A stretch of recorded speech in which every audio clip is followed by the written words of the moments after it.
And welcome back, class. We are now on episode 17 of the True and Accurate History of Greece.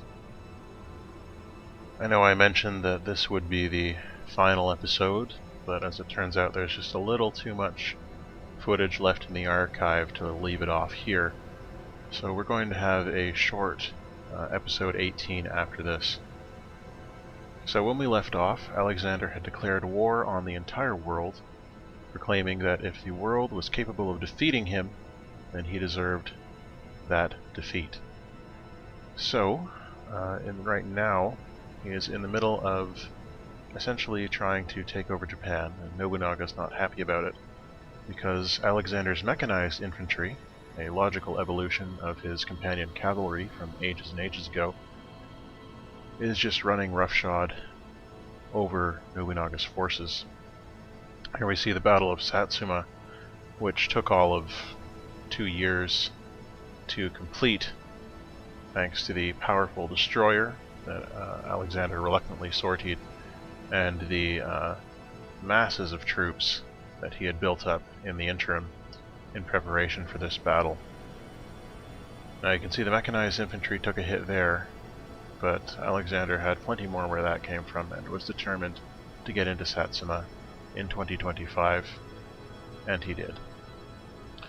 His goal here was to crush Japan utterly and to make them essentially give up any hope of ever taking Greece. And he was doing pretty well. The rest of the world was pissed off, except Montezuma, with whom he still had a tenuous peace agreement. And Alexander had decided to honor this agreement rather than breaking it when he declared war on the entire world for one very practical reason. And that reason was that Montezuma's armies were far more powerful than his own. And Alexander knew that if it came to a three-way war between Atlanta, the Empire of Japan, and Montezuma, he would lose out very badly, at least on the Aztec front. And so, he left them out of it while he was busy conquering Japan. Now, Alexander's aim, strangely enough, was never to conquer all of Japan. Partially because he didn't want to deal with the administrative headache of conquering all of Japan and having to administer it, but also partially because he really hated Nobunaga for all the times that Nobunaga had stabbed him in the back and betrayed him over the course of history, and he wanted the man to suffer and essentially lose his pride. So his aim was to crush Nobunaga's spirits, not to conquer all of Japan. Now his next stop after Satsuma was Kagoshima. Logically enough, the city on the border with Sparta, and having already captured Izumo, it was the next logical step. Now Kagoshima was seemed like a city that was not as heavily defended as some of the other cities that Alexander had taken recently, as it was on an open plain, surrounded by some hills, but overall could be attacked from several different angles. And this gave Alexander an advantage with his highly mobile mechanized infantry, which he was using to great effect against Kagoshima in the early 2030s, or in the late 2020s and early 2030s. Apologies.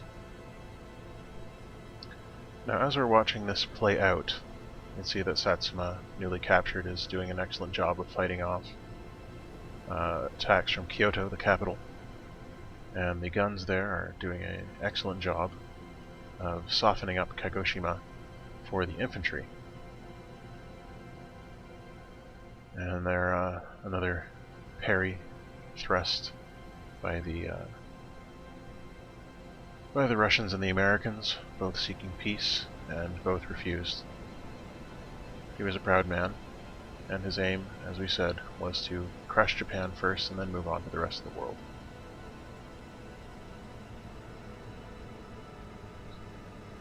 Now, in 2028 here, we're going to start to see the tide shift. Because right here, it seems that Alexander is going to break into Kagoshima within the next year. We can see the infantry has to withdraw back to the fortification that was built ages ago. Nobunaga wants peace but is refused. And Japan's guns do quite a number on that infantry member who was going to be the one to march in and take the city. Unfortunately, Alexander was not aggressive enough in spending that infantry, and it was driven off before he could take the city of Kagoshima with it. And the mechanized infantry that were left were simply not enough. And here the tide turns. Japan's reinforcements finally make it down to Kagoshima, destroy the infantry, and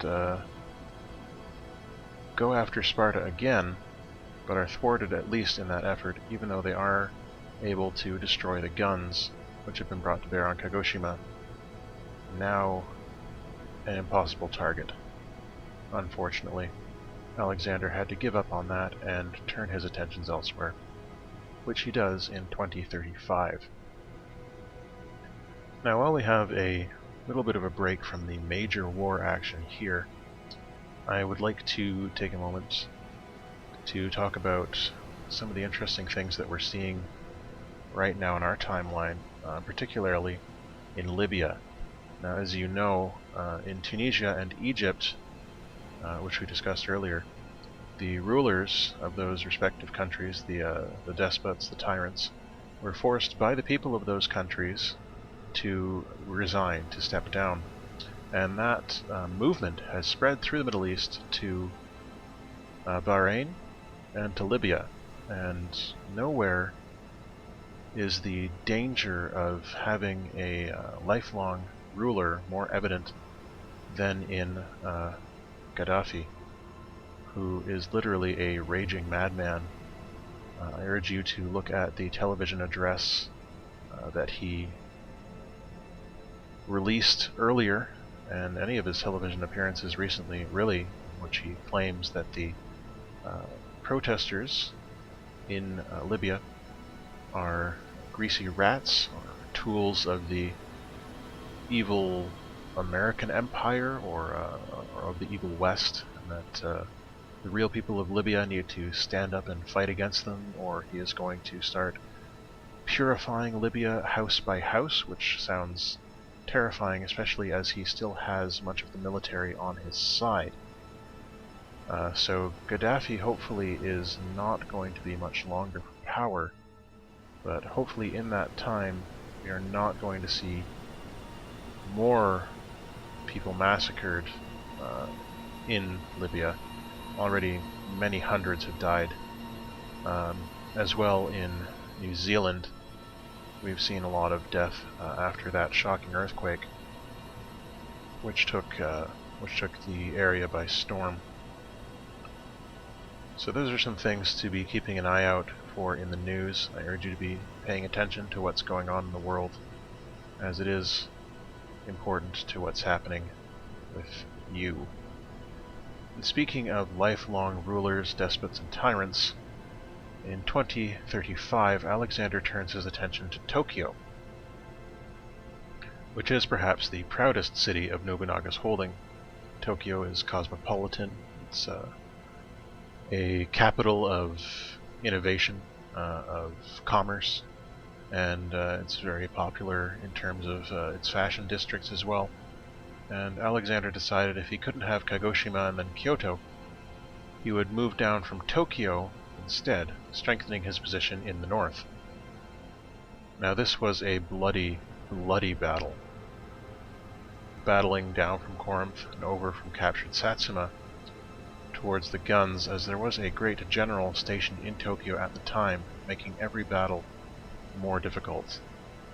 However, Alexander's strategies turned out to be sound, and it only took a few years for Alexander to force his way in In 2037, a new golden age dawned in anticipation of the conquest of Tokyo, which we see here. There we go. Alexander now owns the majority of the Japanese Empire, has crushed Nobunaga's spirits, and left the warmongering shogun with 5 cities to his name and no hope of further expansion. So, Tokyo has been secured, Satsuma has been secured, Izumo has been secured. The rest of Japan's cities are cut off, both in terms of trade and in terms of hope. As far as Alexander is concerned, he has succeeded. Though many of his cities are starving to fund the war effort, and the happiness of the people is declining. There we see America attempting to scam Greece, much in the way that Montezuma and Japan did in the past, and Greece refusing, as they always have, to unfair deals such as those proposed by nations who do not respect the power and tenacity and might of Greece. Now, as we are moving into 2039, Nobunaga sues for peace, admitting that he is beaten. He literally submitted himself to Alexander's mercy in Athens, admitted that he was outmatched, and swore never to attack Greece again. Alexander, gloating, accepted this, and went to peace with Japan. Immediately, seeing the opportunity that the war's ending presented to them, Montezuma and Persia both declared war on Greece simultaneously. Greece was, of course, still recovering from its crushing conquest of Japan, and had very little luck in repelling initial Aztec thrusts into its territory.